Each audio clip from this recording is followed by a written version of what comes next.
భాషలో పదనిస పాడుతుంది ప్రాణం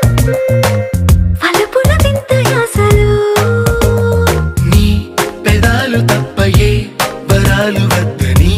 వినాలనుంది నువ్వే అంటే ఈ క్షణాలు తప్పయే క్షణాలు వద్దని అనాలనుంది నీతో ఉంటే